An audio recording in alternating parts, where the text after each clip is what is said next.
Alors, pour ce soir, j'ai cru de circonstance d'apporter une petite méditation tirée de 1 Thessaloniciens 4, les versets 13 à 18, où il est question de la consolation dans l'affliction. Alors, comme vous tous, j'ai été bouleversé en apprenant le décès de notre sœur Louise. C'était tellement imprévu que c'était difficile à y croire sur le coup, l'effet choc de cette nouvelle. Nous, on était loin à ce moment-là. On aurait aimé être près. On aurait aimé être près de vous dimanche et près de la famille de la Sablonnière. On s'est entretenu presque quotidiennement avec Roger au téléphone. On a pu suivre le culte. Après le culte à Toronto, on avait de la route à faire, donc on a réécouté le culte de Saint-Jérôme. Notre Église nous était importante et précieuse à ce moment-là pour vivre ce moment de deuil. Alors, c'est pas les funérailles de Louise que je veux faire ce soir. On va les vivre ensemble ce vendredi, Dieu voulant. Et ce soir, on va se préparer pour cela dans la prière. Mais tout de suite, le lendemain, quand j'ai appris la nouvelle, je me suis réveillé. J'avais 2 messages sur mon cœur, un pour l'Église pour ce soir, puis un autre qui n'est pas encore fini de méditer, mais pour les funérailles vendredi. Donc, voici ce que j'ai à cœur de vous partager. C'est tout de suite ce texte qui m'est revenu à l'esprit, qui dit dans 1 Thessaloniciens 4, 13 à 18. « Nous ne voulons pas, frères, que vous soyez dans l'ignorance au sujet de ceux qui sont décédés, afin que vous ne vous affligiez pas comme les autres qui n'ont point d'espérance. Car si nous croyons que Jésus est mort et qu'il est ressuscité, croyons aussi que Dieu ramènera par Jésus et avec lui ceux qui sont décédés. Voici en effet ce que nous vous déclarons, d'après la parole du Seigneur. Nous les vivants, restés pour l'avènement du Seigneur, nous ne devancerons pas ceux qui sont décédés. Car le Seigneur lui-même a un signal donné. À la voix d'un archange et au son de la trompette de Dieu descendra du ciel. Et les morts en Christ ressusciteront premièrement. Ensuite, nous les vivants qui serons restés, nous serons tous ensemble, enlevés avec eux sur des nuées, à la rencontre du Seigneur dans les airs. Et ainsi nous serons toujours avec le Seigneur. Consolez-vous donc les uns les autres par ces paroles. » Alors, l'apôtre Paul commence par évoquer la mort. Il emploie un langage, un euphémisme. Il ne dit pas ceux qui sont décédés, littéralement, il dit ceux qui dorment, et ce qui a amené certains à tirer des conclusions sur le sommeil de l'âme dans l'état intermédiaire, en disant, bon, ceux qui sont morts, finalement, sont dans un état de sommeil, ils ne sont pas dans un état de conscience. Mais l'idée qu'ils sont ceux qui sont endormis ou ceux qui dorment, c'est seulement un euphémisme pour dire ceux qui sont morts. Alors, la traduction que j'ai utilisée, l'édition Louis II, l'édition Genève, plutôt interprété en disant ceux qui sont décédés pour pas qu'il y ait d'ambiguïté de quoi l'apôtre Paul parle ici. Mais donc, c'est un rappel frontal que la mort est réelle, qu'elle est tragique. Certaines morts nous apparaissent plus tragiques, surtout quand elles sont précoces, quand elles arrivent avant le terme qui nous apparaît plus naturel, plus normal et plus souhaitable pour la mort. Ça augmente la tragédie, la mort d'un enfant, la mort d'un parent qui a de jeunes enfants qui dépendent de lui, ou la mort, donc, comme celle de notre sœur qui est arrivée alors qu'elle n'était pas malade, qu'elle nous paraissait en parfaite santé, qu'ils commençaient à profiter tranquillement de la retraite, qu'ils avaient des petits-enfants à s'occuper, plein de projets, et puis là, le Seigneur la rappelle comme ça à lui. Et donc, devant la mort, il y a beaucoup d'interrogations qu'on peut avoir, beaucoup de pourquoi, beaucoup de mystères.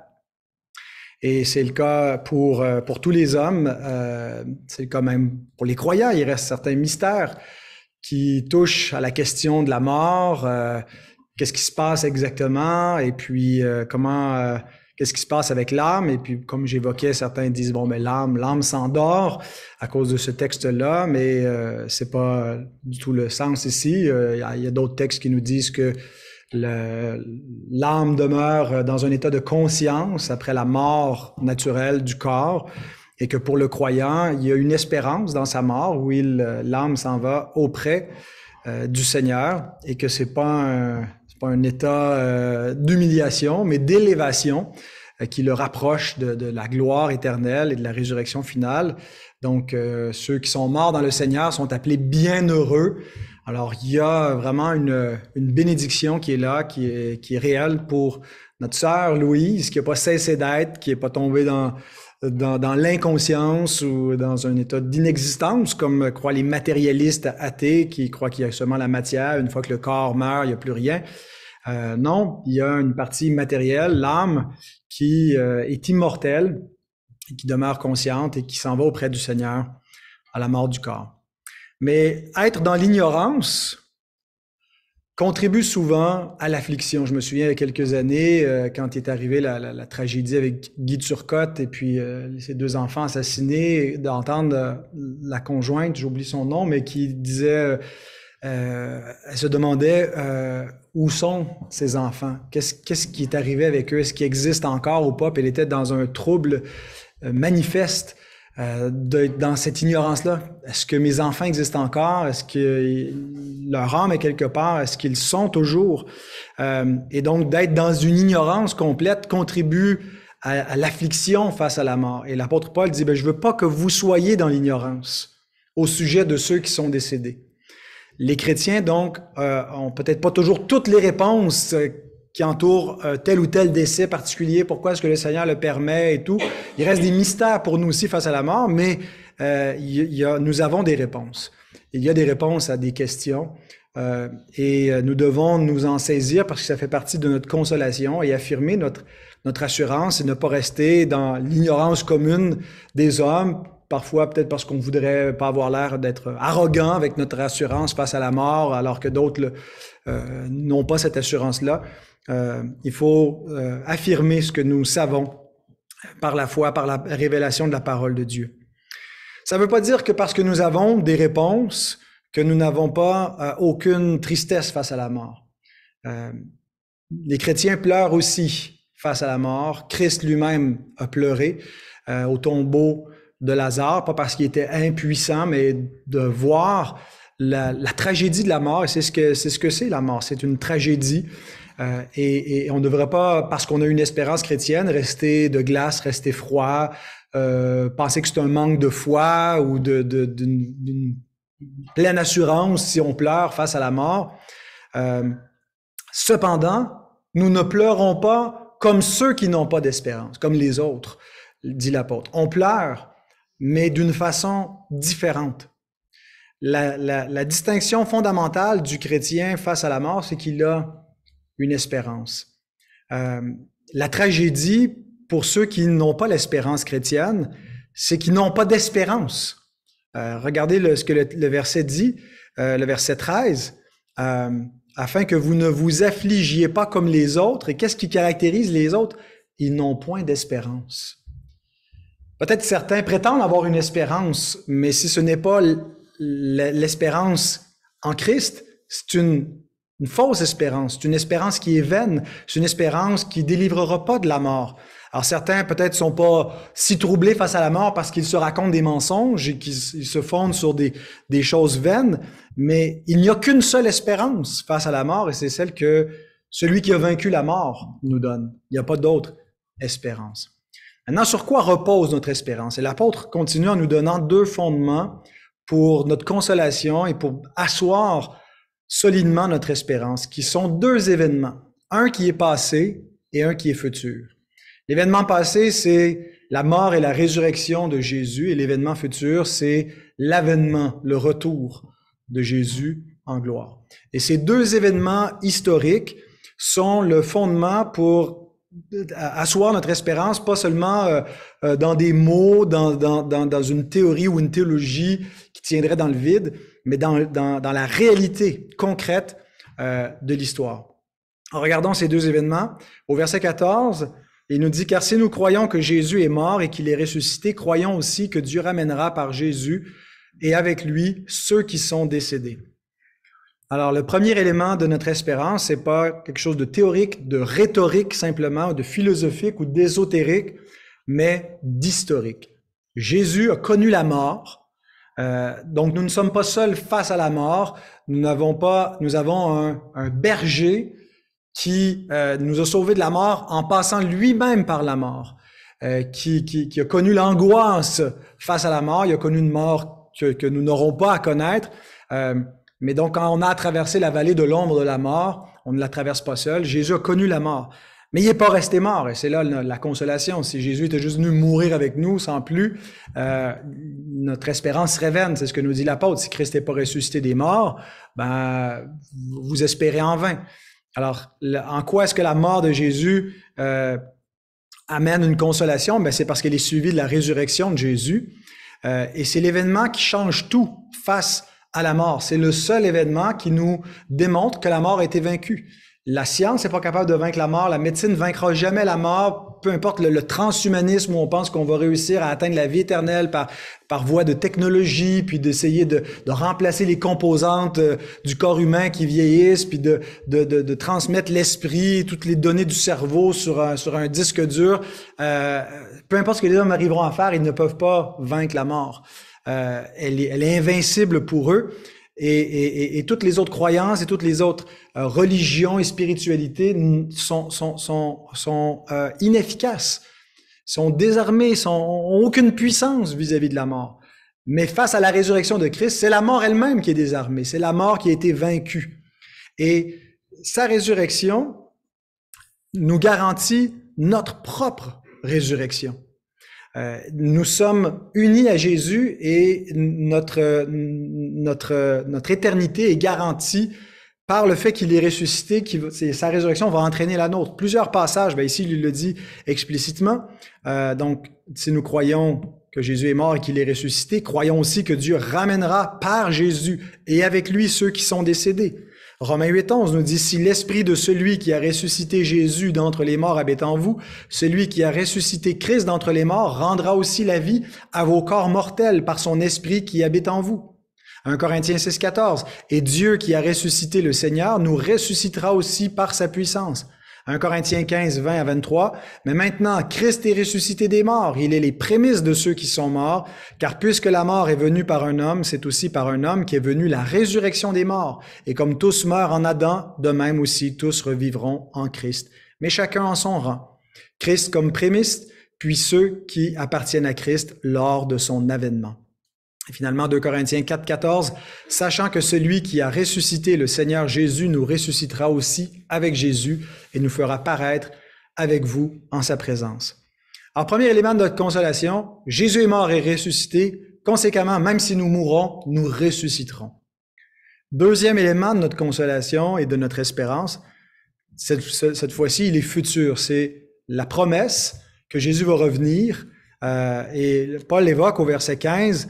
Sur quoi repose cette promesse? C'est la parole du Seigneur lui-même. En effet, voici en effet ce que nous vous déclarons d'après la parole du Seigneur. Alors, il se base sur l'enseignement du Seigneur et ce qu'il rapporte ici avec plus de détails correspond à des éléments qu'on trouve dans les évangiles, dans les discours de la fin de Jésus, mais probablement qu'il y avait d'autres aspects spécifiques que Paul évoque ici qui sont pas rapportés comme tels dans les évangiles, mais des paroles du Seigneur, un peu comme dans le livre des Actes où on a une parole de Jésus qui dit « Il y a plus de bonheur à donner qu'à recevoir ». C'est le seul endroit où on lit ça dans le livre des Actes, mais c'est attribué comme une parole que Jésus lui-même aurait prononcée. Alors Jésus a promis qu'il viendrait et il nous annonce un peu comment tout cela va arriver. Donc la dimension passée de notre espérance repose sur un événement qui est accompli et l'aspect futur de notre espérance est garantie par sa promesse, la promesse du Dieu qui ne ment point. Alors, s'il a tout accompli ce qui devait être lors de sa première venue, nous avons de bonnes raisons de croire qu'il accomplira le reste à sa seconde venue. Alors, notre attente ultime, c'est pas de mourir et d'aller vers le Seigneur, même si ça représente une consolation. On pense à notre sœur Louise, et quand je parlais avec Roger, il me dit la veille, on était en train de parler ensemble, se dire comment ça va être glorieux quand on va voir le Seigneur, puis il dit là, elle est là, puis elle le voit, puis il me disait ça en pleurant, en imaginant son épouse dans la gloire céleste qui voit le Seigneur et l'esprit des justes parvenus à la perfection qui a rejoint cet état qu'on appelle l'état intermédiaire des croyants ou des saints. Et l'apôtre Paul, il voit là une consolation dans Philippiens 1, 21, 23, où il est comme divisé en disant qu'il saurait que ce qu'il doit espérer. Il dit qu'il reste encore du travail, qu'il sait que pour le bien de l'Église, c'est mieux qu'il reste, mais que s'il quitte ce corps, c'est de loin le meilleur, parce que la mort est un gain, et il va rester encore pour un peu de temps. C'est ce qui semble être sa conviction quand il écrit Philippiens 1, mais en même temps, il est pressé d'aller auprès du Seigneur. Cependant, cet état intermédiaire, cette ascension dans la gloire n'est pas l'attente ultime et définitive pour le chrétien. Et c'est pas ce que Paul est en train de dire comme consolation, simplement quand on meurt, on s'en va au ciel, consolez-vous par ces paroles. Il parle d'une autre attente qui est la parousie au verset 15. C'est le mot parousia, mais qui a été traduit par avènement dans la plupart des versions. Alors le mot parousia, on le retrouve dans la littérature grecque de cette époque-là pour parler, par exemple, de l'arrivée, la venue d'un empereur, de l'empereur lui-même lorsqu'il se présente dans une ville. Donc, c'est sa parousie, sa manifestation, son avènement, ou lorsqu'un général ou un autre dignitaire important de la fonction publique romaine arrivait. Donc, c'est ce mot technique, parousia, qui parle de son avènement. Alors, l'apôtre utilise ce terme-là pour parler du retour de Jésus qui va paraître dans la gloire. Et l'apôtre évoque que il y en a certains qui sont morts. Qu'est-ce que ça veut dire pour eux? Est-ce qu'ils vont manquer l'avènement du Seigneur? Est-ce que quand le Seigneur va revenir sur la terre, eux qui sont décédés n'auront pas le privilège de voir l'arrivée? C'est comme si, je sais pas, tu te prépares pour aller à l'événement de ta vie, aller avoir un spectacle vraiment important, puis tu meurs avant, tu l'as manqué. Alors, qu'est-ce qui arrive pour le grand événement de l'histoire, là où toute l'histoire culmine avec l'avènement du roi des rois, le Seigneur de gloire qui va arriver à ceux qui sont décédés? Et l'apôtre dit, eux aussi vont être présents. Et il dit, en fait, nous ne les devancerons pas. Et que cet événement va arriver pour tous simultanément. Donc, ce n'est pas un événement qui va se faire en secret. Certains ont parlé, c'est un des seuls textes qui parle plus explicitement de ce qu'on appelle l'enlèvement de l'Église. Mais manifestement, ici, Paul évoque pas quelque chose de secret, d'une parousie secrète. Ça vient avec tonnerre et fracas, le cri d'un archange, des trompettes. Et ça correspond aux autres passages d'Écriture qui parlent du retour de Jésus en gloire et qui est universel, qui est visible pour tous. Et donc, qui ne sera pas manqué par qui que ce soit. Mais pour les croyants, cet événement-là renferme une bonne nouvelle. Ceux d'une même ville, j'imagine, quand il y avait la parousie de l'empereur, pour certains, ça devait être une nouvelle terrifiante s'il y avait à craindre l'empereur, mais pour d'autres, ça devait être une bonne nouvelle s'ils estimaient être dans les bonnes grâces de l'empereur. Donc, l'avènement du Seigneur sera pour certains terrible, effroyable, mais pour ceux qui l'attendent parce qu'ils l'aiment, pour eux, ça sera une grande joie. Et donc, Paul nous donne la séquence, comment les choses vont se produire. Donc, il dit que nous, les vivants, restés pour l'avènement du Seigneur, nous ne devancerons pas ceux qui sont décédés. Car le Seigneur lui-même, à un signal donné à la voix d'un archange, au son de la trompette de Dieu, descendra du ciel, et les morts en Christ ressusciteront premièrement. Ensuite, nous les vivants qui serons restés, nous serons tous ensemble enlevés avec eux sur des nuées à la rencontre du Seigneur dans les airs. Et ainsi, nous serons toujours avec le Seigneur. Donc, la séquence est la suivante. Il y a d'abord la résurrection des saints, qui, je pense, correspond à la résurrection générale de tous, des justes et des injustes. Certains qui ressuscitent pour la honte, d'autres qui ressuscitent pour la gloire éternelle. Donc, résurrection générale, mais ceux qui sont restés vivants, qui attendent le Seigneur, eux-mêmes, ailleurs, le texte nous dit qu'ils vont être transformés comme ceux qui sont ressuscités, qui ont un corps glorifié, parce que ceux qui sont ressuscités, leur corps s'est décomposé, n'est plus, mais ils ont un corps nouveau, semblable au corps de gloire de Jésus, un corps immortel et incorruptible.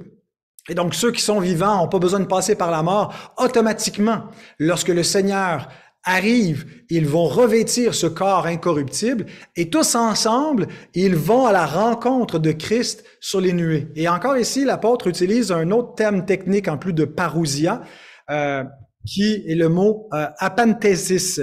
Et je vous lis le commentaire de Douglas Moo qui explique à quoi ce terme-là fait référence, mais comment ça s'applique dans la séquence du retour de Jésus.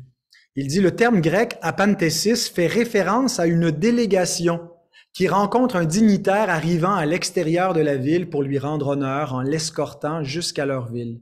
Cette pratique consistant à envoyer une délégation pour rencontrer et escorter un visiteur important lors de la dernière étape de son voyage se retrouve dans les deux seules autres occurrences où ce terme grec est employé dans le Nouveau Testament. Matthieu 25, 6, où il est question des vierges qui sont réveillées au milieu de la nuit puis qui doivent aller à la rencontre de l'époux, c'est ce terme-là. Et Acte 28, 15, où lorsque Paul arrive à Rome, il y a des frères qui ont eu la nouvelle, qui s'en viennent l'escorter, qui sortent de la ville pour venir à sa rencontre et l'escorter.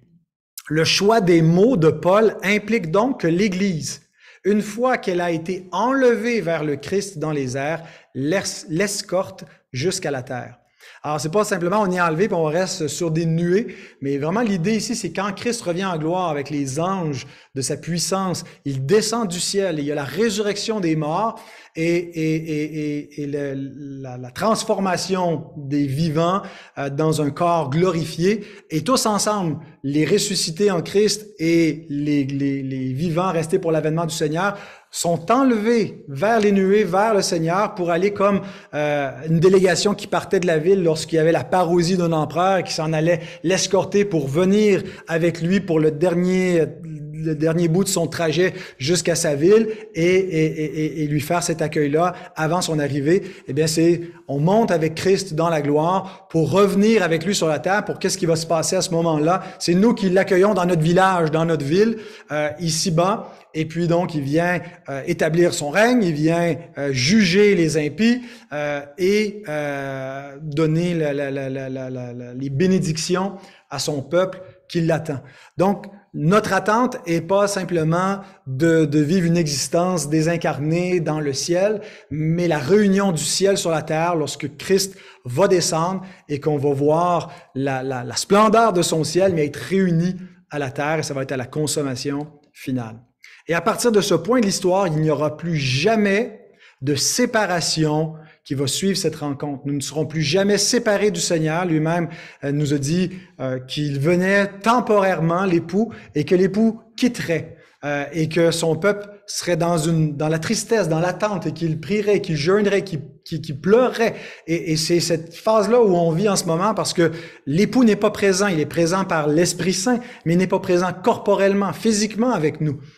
Mais lorsqu'il va revenir, il n'y aura plus jamais de séparation. Et non seulement entre l'époux et l'épouse, mais entre tous les membres du peuple. Donc la séparation que nous vivons d'avec nos frères et nos sœurs bien-aimés qui sont décédés est temporaire. Et l'apôtre Paul conclut en disant « Consolez-vous donc les uns les autres par ces paroles. » Donc notre consolation repose sur la parole de Dieu, qui est le solide fondement. Pas sur des rêves, sur des paroles de consolation qu'on peut se donner pour essayer parfois de donner de faire du sens, essayer de trouver d'autres façons de voir le deuil pour essayer de se consoler. Ultimement, notre consolation, c'est dans ces promesses-là. La promesse de la parole de Dieu, qui repose sur des événements historiques accomplis et sur des événements historiques prédits. Notre consolation n'est pas que nous serons épargnés de l'épreuve ou de la mort. c'est pas qu'il ne pourra rien nous arriver. Non, les chrétiens aussi meurent. Notre consolation est que la mort ne nous séparera ni du Seigneur, ni de nos frères et sœurs pour toujours. C'est transitoire, c'est souffrant en ce moment. On ne verra plus notre sœur Louise jusqu'à soit que nous allions la rejoindre dans la gloire céleste, ou est-ce qu'elle vienne avec le Seigneur et ressuscite et qu'on aille à la rencontre les uns les autres, mais nous serons pour toujours et avec le Seigneur et les uns avec les autres. Et là, nous avons notre consolation. Prions. Notre Dieu, il n'y a pas d'autre consolation vis-à-vis de la mort et nous n'en avons point besoin d'autre, Seigneur. Cette consolation est parfaite. Christ est mort, Christ a vaincu la mort, il est ressuscité. Nous ressusciterons, Christ vient bientôt et nous serons glorifiés avec lui. Nous irons à sa rencontre et nous retrouverons tous nos bien-aimés. Ah Seigneur, on veut vraiment laisser ces paroles consoler nos âmes en ce moment et on veut vraiment que ce soit l'Évangile qui soit le fondement de notre espérance et de notre consolation. Et pas tous les petits à côté qu'on peut se donner parfois humainement, mais que nous puissions vraiment goûter la consolation, la paix, la joie, la réjouissance par avance que nous apporte, Seigneur, cette bonne nouvelle. Nous te remercions au nom de Jésus. Amen.